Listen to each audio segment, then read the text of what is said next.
کچھ نیا پا لینے کے لیے وہ مت کھو دینا جو پہلے سے ہی تمہارا ہے۔ Welcome back to Urdu zone 24۔ بڑھتے ہیں اپنے ناول کی اگلی قسط کی جانب۔ سرخ فراک میں پھولوں کے درمیان جھومتی ہوئی وہ کوئی گلستان کی شہزادی لگ رہی تھی۔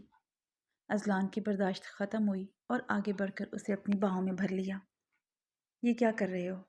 وہ اچانک افتاد پر چونک اٹھی، مگر اس کی سراہی دار گردن میں سر چھپائے وہ گہرے گہرے سانس بھر رہا تھا۔ مضبوط بازوؤں کا حصار اس کے گرد سختی سے قائم تھا۔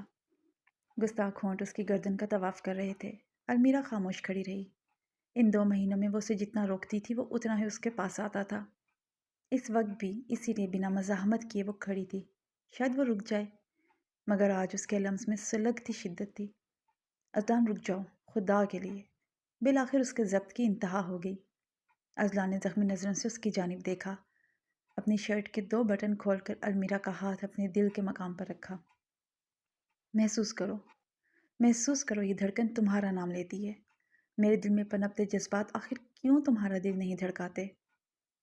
اذلان، المیرا نے اپنا ہاتھ پیچھے ہٹانا چاہا، مگر اس نے اور مضبوطی سے المیرا کے ہاتھ کو اپنے دل کے مقام پر جما لیا۔ 2 مہینے ہو گئے ہیں، فار گاڈ سیک، اب تو محسوس کرو۔ اس نے نم آنکھوں سے اذلان کی خون چھلکاتی آنکھوں کی جانب دیکھا۔ اس سے کیا ہوگا؟ کیا سچائی بدل جائے گی؟ جسے تم سچائی سمجھ رہی ہو وہ ایک سازش ہے تمہیں مجھ سے دور بھیجنے کی۔ تم میرے باپ نہیں ہو اذلان شاہ۔ المیرا کو اب غصہ آنے لگا۔ ہاں، مگر میں تمہارا شوہر ضرور ہوں۔ نہ جانے تمہارے دماغ میں یہ شوہر والا فطور کہاں سے آ گیا، مگر میں اتنا ضرور جانتی ہوں، میں اپنے باپ کے سوا کسی کی باتوں پر یقین نہیں کروں گی۔ اس نے اپنی طرف سے اذلان کے جذباتوں کو روند ڈالا۔ اچھا، ایسی بات ہے تو تمہیں میرا چھونا برا کیوں نہیں لگتا؟ کیوں میری حد درجہ قربت تمہیں بے چین نہیں کرتی؟ کیوں تم میری پناہوں میں آ کر سکون محسوس کرتی ہو؟ بتاؤ مجھے۔ یہ سوال ایسے تھے جس کا جواب خود المیرا کے پاس نہیں تھا، اس لیے وہ سر جھکا گئی، مگر اذلان کی باتوں کی تصحیح کرنا مطلب اس کی باتوں کو سچائی کی نوید سنانے جیسا تھا۔ اس لیے خود کو کمپوز کر کے وہ دوبارہ اس کے دل پر ظلم کرنے لگی۔ تم مجھے ٹریپ کرنے کی کوشش کرتے ہو، اور بس یہاں اذلان کی برداشت ختم ہو گئی۔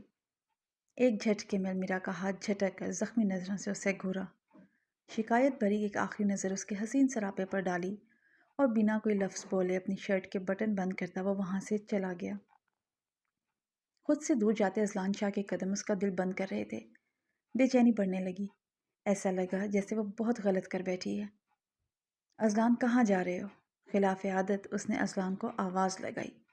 وہ جو اس کی ایک آہ پر بھی دوڑا چلا آتا تھا، آج پکارنے پر پلٹ کر بھی نہیں دیکھا، اور یہی بات المیرا کے دل پر کسی گھونسے کی طرح جا لگی۔ اذلان، ایک بار پھر آواز دی، مگر اب بھی نہ وہ پلٹا نہ قدم رکے، بلکہ نظروں سے اوجھل ہوتا وہ اس گھر سے ہی نکلتا چلا گیا۔ المیرا اپنا دل تھام کر کچھ وقت کے لیے سکتے کی حالت میں بیٹھی رہی۔ گھنٹوں بیت گئے، مگر وہ اذلان اس کے رویے کے بارے میں ہی سوچتی رہی۔ اب وہ یہاں سے جانے والی تھی، مگر کیوں دل اداس تھا؟ شاید ان 2 مہینوں میں اسے اس قید کی عادت ہو گئی تھی، یا پھر اذلان کی توجہ اور محبت پر وہ اپنا حق سمجھ بیٹھی تھی۔ تبھی آج اس کا صرف پلٹ کر نہ دیکھنا ہی دل میں درد پیدا کر گیا۔ کب پلکوں کی بار سے ایک آنسو ٹوٹ کر گال پر بہہ گیا، یہ اسے خبر ہی نہ ہوئی۔ وہ اس کے لیے کھانا لے کر آیا۔ کھانا کھا لینا۔ اپنے کمرے میں جاتے جاتے اس نے المیرا کو آواز دی۔ تم نہیں کھاؤ گے؟ وہ جھٹ سے پوچھ بیٹھی۔ نہیں، مجھے بھوک نہیں، مگر تم نے صبح میرے ساتھ ہی تو کھانا کھایا تھا۔ فکر مند لہجہ اذلان کے بڑھتے قدم رکے۔ میرے لیے فکر مند ہونے کی ضرورت نہیں ہے۔ ہفتے بھر میں تم چلی جاؤ گی، پھر مجھے اکیلے ہی رہنا ہے۔ جہاں میری بھوک میری مرضی ہوگی، وہ اسے صاف جواب دے کر چلا گیا۔ حالانکہ المیرا کو شدید بھوک لگی تھی، مگر اذلان کی بے رخی نے ساری بھوک ایک دم مٹا دی۔ کچھ وقت اپنے کمرے میں ہی بیٹھا رہا، سمجھ نہیں آ رہا تھا آخر کیسے اسے سب یاد دلائے۔ 2 مہینے بھی اپنی محبت کی دستک المیرا کے دل تک پہنچانے میں وہ ناکام رہا تھا، حالانکہ ہر ممکن کوشش کی تھی۔ تبھی دھڑکی آواز کے ساتھ دروازہ کھلا، اور المیرا غصے میں تنفن کرتی کمرے میں داخل ہوئی۔ میں کیا پاگل ہوں، بے وقوف ہوں، جو دوپہر سے یہاں تمہارے آنے کا انتظار کر رہی ہوں، اور اب تم آ کر یوں لڑکیوں کی طرح نخرے دکھا رہے ہو؟ نخرے صرف ہم لڑکیاں ہی دکھا سکتی ہیں۔ خاموشی سے آؤ اور کھانا کھاؤ، مجھے بھوک لگی ہے۔ آتے ہی وہ جس انداز میں بول رہی تھی، اذلان کا منہ حیرت کے مارے کھل گیا، مگر اس وقت بھی شاید وہ ایسا برتاؤ اس لیے کر رہی تھی کہ جو ذرا سی بے رخی آج وہ برت بیٹھا تھا وہ اس کا دل دکھا رہی تھی۔ میں نے بولا نا مجھے بھوک نہیں ہے، تم جا کر کھا لو۔ وہ سر جھٹک کر سر تک کمبل چڑھائی لیٹ گیا۔ المیرا نے ضبط سے مٹھیاں بند کی اور اگلے ہی لمحے ایک جھٹکے سے اذلان کا کمبل فرش پوش کر دیا۔ میں جو بول رہی ہوں وہ کرو۔ بازو تھام کر اذلان کو کھڑا کیا اور پھر کھینچتی ہوئی اپنے ساتھ ٹیبل تک لے آئی۔ اس کا یہ دبنگ انداز اذلان کے چہرے پر دھیمی مسکراہٹ پھیلنے کا سبب بنا۔ کھاؤ اب، المیرا نے آنکھیں دکھائیں۔ ٹھیک ہے کھا رہا ہوں، تم بھی کھانا کھاؤ، آنکھوں کے ذریعے مجھے مت نگلو۔ وہ معصوم سا منہ بنا کر بیٹھ گیا۔ وائٹ کیپری پر سرخ چھوٹا ٹاپ پہنے وہ اس وقت بارش کی بوندوں کو انگلیوں کی پوروں پر محسوس کر رہی تھی۔ باریک ڈوریوں کی نوٹ کے سہارے کندھے پر ٹکا یہ ٹاپ کمر کی حد کو بھی بمشکل چھو رہا تھا۔ ایسا لباس اذلان کو پسند نہیں تھا، اس لیے پہنا تاکہ اسے تپا سکے۔ کل سے وہ اسے مکمل اگنور کر رہا تھا، تبھی المیرا کا موڈ خراب تھا۔ نہ چاہ کر بھی اذلان کی بے رخی اس کی برداشت سے باہر ہو رہی تھی، مگر اس وقت ہلکی ہلکی بوندا باندی میں اس کا خراب موڈ خوشگوار ہو گیا تھا۔ ٹھنڈی ہوا کے دوش پہ گھنے بال نازک کمر پر کھلیاں کرنے لگے۔ تبھی اذلان کا مضبوط ہاتھ ٹاپ کے نیچے سے ہی ملائم کمر کے برہنہ حصے پر رینگنے لگا اور گرم سانسوں کی حدت اپنی گردن پر محسوس کر کے اس کے رونگٹے کھڑے ہو گئے، چہرے پہ پراسرار مسکراہٹ اور دل میں سکون اترا۔ یہ تم کیا کر رہے ہو؟ وہ انجان بن کے پوچھ بیٹھی۔ ایسا لباس زیب تن کر کے تم مجھے اپنی طرف مائل کرنا چاہتی ہو؟ اذلان نے اس کا رخ اپنی طرف موڑا۔ تمہیں تو یہ پسند نہیں؟ وہ اس کے بہکے بہکے انداز پر حیران ہوئی۔ کل تک بے رخی دکھا رہا تھا اور اب؟ دوسرے تمہیں اس طرح نہیں دیکھ سکتے، مگر میں تو تمہیں ہر رخ میں دیکھ چکا ہوں۔ اذلان نے سلگتے ہونٹوں کا لمس اس کے دودھیا کاندھے پر چھوڑا۔ مجھے مت چھو، وہ خود کو چھڑانے کی کوشش کرنے لگی۔ اسے تپانے کا پلان الٹا پڑ گیا تھا۔ جب جب تم مجھے نہ چھونے کا بولو گی تب تب میں تمہیں چھو کر احساس دلاؤں گا کہ تم پر، تمہارے وجود کی رعنائیوں پر صرف اذلان شاہ حق رکھتا ہے۔ ایک جھٹکے سے وہ اسے اپنے مضبوط بازوں میں اٹھا کر اپنے کمرے میں لے آیا۔ المیرا کے آسان خطا ہو گئے۔ یہ ٹھیک نہیں ہے، تم اب حد پار کر رہے ہو۔ کاندھے سے کھلی ڈوریوں کا نوٹ محسوس کر کے وہ روحان سی ہو گئی۔ مجھے اپنی طرف مائل بھی خود تم نے کیا تھا۔ ایک محبت کرنے والے شوہر کے سامنے یوں حشر سامانیوں سمیت آؤ گی تو وہ اپنے جذباتوں کو بھلا کیسے کنٹرول کرے؟ دہکتے ہونٹوں سے شہرک کو چھوتے ہوئے وہ ہاتھوں سے مزید گستاخیاں سر انجام دے رہا تھا۔ المیرا نے بے بسی سے لب کچلے، لیکن اگلے ہی پر وہ اس کے ہونٹوں کو اپنے لبوں کی قید میں لے کر اپنی سانسوں کو اس کی سانسوں میں ڈلنے لگا۔ یہ شدتیں اب بڑھتی جا رہی تھی۔ المیرا کا سانس اکھڑنے لگا، مگر وہ شاید آج اس کی جان لینے کا ارادہ رکھتا تھا۔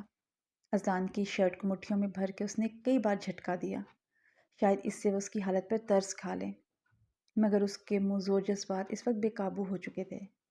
المیرا کو اپنا سانس اکھڑتا ہوا محسوس ہوا، دل کی دھڑکن جیسے دھیرے دھیرے مدھم ہو رہی ہو۔ اسی وقت وہ دھیرے سے پیچھے ہٹا۔ یہ میرے منہ زور جذباتوں کی ایک جھلک تھی۔ جس دن ہم ایک ہوئے اس دن تمہیں بالکل بخشش نہیں ملے گی۔ گمبھیر سلگتا سرگوشیانہ انداز، گردن پر پڑتی گرم سانسوں کا رقص المیرا کے دل کو عجب تال پہ دھڑکنے پر مجبور کر گیا۔ وہ دوبارہ اس کی گردن پر جھک گیا۔ تشنا لبوں کا رقص المیرا کے نازک وجود کو کندن کر رہا تھا۔ سخت ہاتھوں کا رقص نازک کمر کے گرد طواف کرتے ہوئے اب نیچے کی جانب بڑھنے لگا۔ اذلان بس کرو، المیرا کے صبر کا پیمانہ لبریز ہو گیا، مگر وہ تو آج جیسے ہر طرف سے بہرا ہو گیا تھا، تبھی اپنی منمانیوں میں لگا تھا۔ اذلان رک جاؤ، آج تم حد پار کر رہے ہو۔ المیرا نے اسے اس کی حد یاد دلائی۔ آج تک وہ اس پر اپنی محبت کی بارش بھی ایک حد تک کرتا آیا تھا، مگر آج سلگتے ہونٹ دھیرے دھیرے گردن سے نیچے کا سفر طے کر رہے تھے۔ کمر کے خم کے گرد گردش کرتے ہاتھ نے جب نیچے کی طرف سرک کر کیپری کا بٹن کھولا تو صحیح معنوں میں المیرا کے 14 طبق روشن ہو گئے۔ لمحے کے ہزارویں حصے میں اس کا وجود پسینے پسینے ہو گیا۔ میرا پیٹ اس قدر دردناک کراہٹ اس کے منہ سے نکلی کہ اذلان کی مدہوشی کہیں غائب ہو گئی۔ المیرا کیا ہو گیا ہے؟ کچھ تو بتاؤ۔ وہ اس کے اوپر سے اٹھ کھڑا ہوا۔ اس کے چہرے پر پھیلے تکلیف دہ آثار اذلان کے اوسان خطا کر گئے۔ پانی پانی، میں ابھی لاتا ہوں۔ وہ تیزی سے کمرے سے باہر آیا، مگر پیچھے کھٹاک کی آواز کے ساتھ دروازہ بند ہونے پر اس کے قدم وہیں رک گئے۔ چند پلوں میں ہی وہ سب سمجھ چکا تھا، یہ سب اسے دور بھگانے کا ایک حربہ تھا۔ ابتر حالت کے ساتھ وہ دروازے سے جڑ کر ہی بیٹھ گئی۔ دل کی دھڑکنیں اب بھی 100 کی رفتار پکڑے رکھی تھی۔ المیرا، تم ٹھیک ہو نا؟ دروازے کے قریب آ کر اس نے سوال کیا۔ ہاں ٹھیک ہوں، وہ بمشکل گویا ہوئی۔ مجھے معاف کرنا، آج میرے جذبات زیادہ ہی بہک گئے۔ شوہر ہونے کے ناطے سے معافی کی ضرورت تو نہ تھی، مگر پھر بھی اسے ناراض نہیں کرنا چاہتا تھا، اس لیے معافی مانگ کر بھاری قدم اٹھاتا وہاں سے نکلتا چلا گیا۔ اس کے دور جاتے قدموں کی چاپ پر المیرا نے اپنے دل کو تھاما۔ یہ کیا ہو رہا ہے؟ جس انسان سے نفرت ہونی چاہیے اس کے لیے دل میں محبت بڑھتی جا رہی تھی۔ آخر کیوں؟ آج وہ حد پار کرنے لگا تھا، پھر بھی برا نہیں لگا۔ ایسا لگا جیسے یہ اس کا حق ہو۔ پریشانی میں اس نے اپنا سر تھام لیا۔ یہ سب کیا ہو رہا ہے خدا؟ دماغ کہتا ہے وہ غلط، دھوکے باز ہے، مگر دل صرف اس کو چاہتا ہے، اس کی ہر بات کا یقین کرنے پر بضد ہے۔ یہ کون سی مشکل ہے؟ میری یہ مشکل سلجھا دے یا اللہ۔ آنکھیں بند کر کے اس نے دل کی گہرائیوں سے دعا مانگی۔ کچھ دیر میں اس کی حالت نارمل ہوئی تو خود پر ہی غصہ آنے لگا۔ حد ہے، میں کیوں اسے نہیں روکتی؟ اچھا ہے یہاں سے جا رہی ہوں، ورنہ یہ انسان دن بدن میرے سر پہ سوار ہوتا جا رہا ہے۔ ایسا نہ ہو میں اسے نفرت کی بجائے دوبارہ محبت کرنے لگ جاؤں۔ وہ خود کے ہی بے لگام جذباتوں سے گھبرا گئی، مگر محبت تو کبھی ختم ہی نہیں ہوئی تھی۔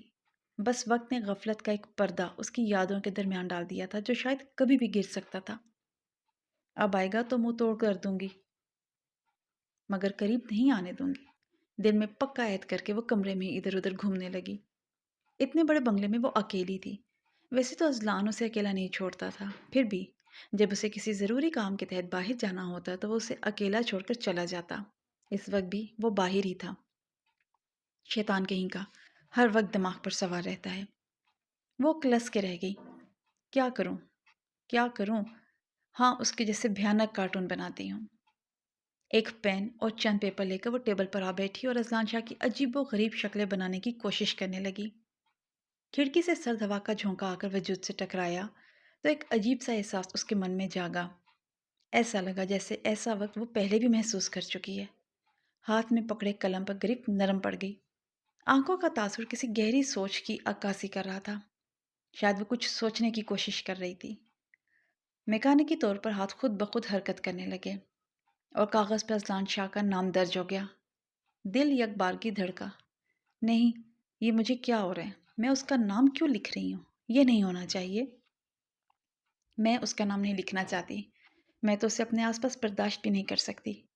دماغ کہہ رہا تھا وہ جذبات میں غلط کر رہی ہے، مگر دل نے اس کی بات ماننے سے صاف انکار کر دیا۔ اسی کشمکش کے اندر اس نے دوبارہ اذلان کا نام صفحے پر تحریر کر دیا۔ اپنے سامنے اس کا نام رقم دیکھ کر المیرا کا دل ہمیشہ کی طرح ایک الگ ہی تال پر دھڑکنے لگا۔ ہونٹوں پر مسکراہٹ پھیلی، آنکھوں میں محبت کے جذبات سے سمٹ آئے۔ مخرومی انگلیوں کی پوروں نے ان لفظوں کو محسوس کیا۔ قریب سے اذلان کی آواز ابھری، کیسی ہو میری جان؟ مگر اس بار نہ وہ چونکی اور نہ ہی کوئی ری ایکشن دیا۔ شاید وہ جانتی تھی یہ گمبھیر سرگوشی ابھرے گی۔ ارے واہ، تمہاری نفرت بھی عجیب ہے۔ میرے ساتھ رہنا نہیں چاہتی، مجھ سے نفرت کرتی ہو، میرا نام بھی نہیں سننا چاہتی، پھر بھی میرا نام لکھ رہی ہو۔ اذلان نے یہ بات جان بوجھ کر بولی تھی۔ ویسے چونک تو وہ بھی گیا تھا المیرا کو اپنا نام لکھتے ہوئے دیکھ کر۔ اگر یادداشت ہوتی تو بات کچھ اور تھی، مگر اب تو یادداشت بھی نہیں تھی اور وہ روزانہ نفرت کا اظہار بھی برملا کرتی تھی۔ اس کے باوجود اس کا نام کیوں لکھ رہی تھی؟ زیادہ غلط فہمی پانے کی ضرورت نہیں ہے۔ میں یہ نام اس لیے لکھ رہی تھی تاکہ مجھے یاد رہے، مجھے اس نام کو یاد نہیں کرنا، مجھے اس سے صرف نفرت کرنی ہے۔ اب میں یہاں سے چلی جاؤں گی۔ وہ ٹرانس کی کیفیت میں یہ ساری باتیں بول رہی تھی، مگر اذلان ایک دم چونکا۔ کچھ ایسے ہی چند بول آج سے 2.5 سال پہلے المیرا نے اس سے بولے تھے۔ اذلان نے اس کے کاندھے پر ہاتھ رکھا۔ المیرا، تم ٹھیک ہو؟ وہ اپنی جگہ سے اٹھ کر عین اذلان کے سامنے آ گئی۔ یہ کیفیت اس کے لیے انجانی تھی، مگر وہ ہر ممکن کوشش کر رہی تھی اس کیفیت سے باہر نکل آئے۔ تبھی ادھر ادھر دیکھتے ہوئے خود کو اس ماحول کا حصہ بنانے کی کوشش کر رہی تھی، کیونکہ تھوڑی دیر پہلے اسے ایسا لگا جیسے وہ ماضی کی یادوں میں کھو گئی ہے۔ اذلان کو اس کی آنکھوں میں ایک عجیب سی بے چینی نظر آئی۔ کچھ سوچ کر وہ اس کے قریب آیا، المیرا کے چہرے کو اپنے دونوں ہاتھوں کے پیالوں میں بھرا۔ یاد ہے؟ تمہیں یاد ہے جس رات ہم بچھڑے تھے، تب تم اسی طرح کاغذ پر میرا نام لکھ رہی تھی؟ تب بھی تم نے یہی بولا تھا کہ تم یہ نام صرف اور صرف مجھے بھلانے کے لیے لکھ رہی ہو۔ اسی رات ہمارا ملن بھی ہوا تھا۔ اگر مجھے خبر ہوتی اس رات کے بعد میں کبھی تمہیں نہیں دیکھ پاؤں گا تو یقیناً میں اس رات کی صبح ہی نہیں ہونے دیتا، تمہیں وہاں سے لے جاتا۔ ہم ہمیشہ ساتھ رہیں گے۔ میں اپنا یہ وعدہ نہیں نبھا پایا۔ المیرا نے نظر اٹھا کے اس کی جذبات لٹاتی آنکھوں میں دیکھا، جو آج معمول کے برعکس زیادہ سرخ تھی۔ ہاں، بس اسی طرح میری آنکھوں میں دیکھتی رہو۔ تمہیں یاد ہے میں نے کہا تھا تمہیں یہ آنکھیں کبھی نہیں بھولنی چاہیے، کیونکہ ان آنکھوں میں تمہارا عکس جھلملاتا ہے، اور میں جانتا ہوں تم نے ان آنکھوں کو یاد رکھنے کی ہر ممکن کوشش کی ہے۔ تبھی تم کسی کی نیلی آنکھیں دیکھتی ہو تو اس کی طرف متوجہ ہوتی ہو۔ اذلان نے اس کی کمر کے گرد اپنے مضبوط بازوں کا حصار قائم کر کے اسے اپنے بے حد قریب کیا۔ تم جھوٹ بول رہے ہو، ایسی کوئی بات نہیں ہے۔ المیرا کی آنکھوں میں نمی جھلملانے لگی۔ وہ اس کی باتوں کو رد کر دینا چاہتی تھی، مگر آنکھوں کی نمی اور کپ کپاتا لہجہ اس بات کی عکاسی تھا کہ اس کا دل اذلان کی باتوں کو جھٹلا نہیں پا رہا۔ تمہیں یاد ہے میں نے تمہیں کہا تھا کہ تمہارے دل پر، تمہاری محبت پر اور تمہارے وجود پر صرف میرا حق ہے، تمہیں صرف میں محسوس کر سکتا ہوں۔ اس رات ہم نے اپنے درمیان ایک احساس کا رشتہ باندھا تھا۔ ہم نے اپنی محبت کو نام دیا تھا، ہمارے رشتے کو مکمل کر کے اس حد تک مضبوط کر دیا تھا کہ اب کوئی بھی کبھی بھی ہمارے درمیان نہیں آ سکتا۔ ہمارا رشتہ اس دن چٹان کی مانند مضبوط ہو گیا تھا، جو تمہارے باپ کی نظر میں کمزور دھاگے سے زیادہ اہمیت نہیں رکھتا۔ تبھی جب میں تمہیں چھوتا ہوں تو تمہیں برا نہیں لگتا۔ اس کے برعکس جب مائیکل نے تمہارا ہاتھ پکڑا تھا تم نے اسے 3 تھپڑ مارے تھے۔ وہ اس کے چہرے پر اس قدر جھکا کہ شاید ہی ان دونوں کے درمیان بمشکل ہوا گزرنے کا راستہ ہو۔ میں مارنا چاہتی ہوں۔ المیرا کی آنکھوں سے آنسو نکل کر گالوں پر بہہ گئے، جنہیں اذلان نے اپنے ہونٹوں سے بر وقت چن لیا۔ مگر تم نہیں مار پائی کیونکہ تمہارا دل جانتا ہے ہمارے درمیان کبھی کچھ غلط نہیں ہوتا۔ میرا چھونا غلط نہیں ہے، ہمارا قریب آنا غلط نہیں ہے۔ میں غفلت میں بھی تمہارے قریب آیا ہوں، صرف تمہارا ہاتھ نہیں پکڑا، تمہارے وجود کو چھو کر محسوس کیا ہے۔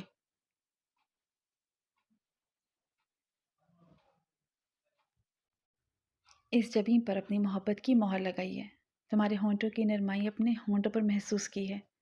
تمہاری گردن کا یہ تیل میری کمزوری ہے، تمہیں چھونا، اس نازک وجود کے حدت کو خود میں اتارنا میرا حق ہے، فرض ہے، میری خواہش، میری چاہت، میری دیوانگی ہے۔ وہ اس کے ایک ایک نقش کو چھو چھو کر المیرا کے دل کی دھڑکن بے انتہا بڑھا گیا۔ المیرا نے اس کے شانوں پر ہاتھ رکھ کر اپنی آنکھیں موند لیں۔ کھڑکی سے آتے ہوا کے جھونکوں نے ٹیبل پر رکھے کاغذات کو بکھیرا۔ ان کی سرسراہٹ محسوس کر کے اس کے رونگٹے کھڑے ہو گئے۔ کمرے میں اندھیرا، کاغذ اڑنے کی سرسراہٹ، گہری خاموشی، اذلان شاہ کی سلگتی بے باکیاں، کچھ بھی تو نیا نہیں تھا۔ وہ یہ سب محسوس کر چکی تھی۔ بند آنکھوں کے پردوں میں اس رات کے عکس واضح جھلملانے لگے۔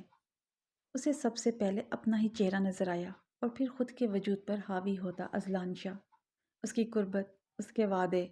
المیرا کی آنکھوں سے آنسو دوبارہ بہنے لگے، جنہیں صورت کے ساتھ اذلان نے دوبارہ اپنے ہونٹوں پر چن لیا۔ مجھے سونا ہے، اس نے اذلان کے شانے سے ہاتھ ہٹا کر اس کے سر پر رکھا۔ تم ٹھیک ہو؟ اس کی مسحور کن گردن سے سر اٹھا کر المیرا کی جانب دیکھا، جہاں بے بسی کے آثار نمایاں تھے۔ ہاں میں ٹھیک ہوں، بس کچھ وقت اکیلا گزارنا چاہتی ہوں۔ وہ اپنی ہی کیفیت سے نظریں چرانے لگی۔ ٹھیک ہے۔ آہستگی سے اس کے وجود کو اپنی باہوں کی قید سے آزاد کرتے ہی وہ الٹے پاؤں باہر آ گیا۔ اس کے جاتے ہی وہ پیٹھ کے بل پورے قد سے بیڈ پر گری۔ گھنے بال بیڈ پر آس پاس بکھرے گئے۔ ہولے سے پلکیں موندی اور نیند تو جیسے اس پر مہربان ہونے کے لیے بے تاب کھڑی تھی۔ بظاہر وہ سو رہی تھی لیکن اس کا دماغ ابھی بھی تیزی سے کام کر رہا تھا۔ کچھ کالے دھندلے سائے دماغ کے پردوں پر لہرانے لگے۔ یہ سارے انجان سائے پہلے بھی اسے پریشان کرتے رہے تھے، لیکن آج ان کا تاثر کچھ واضح تھا۔ بند آنکھوں کے پیچھے چلتے دماغ نے نیند میں بھی اسے یہ احساس دلا دیا کہ اگر وہ کوشش کرے گی تو یقیناً آج ان تک رسائی حاصل کر پائے گی۔